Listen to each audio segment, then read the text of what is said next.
For people growing in windier areas like where I am, for example, because the little roots are so young and very fragile, the wind can easily snap them.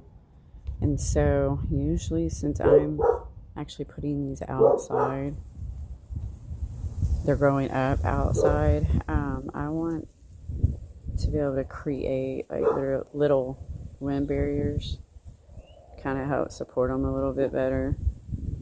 Last year we had a lot just snap off, blow out, blow away.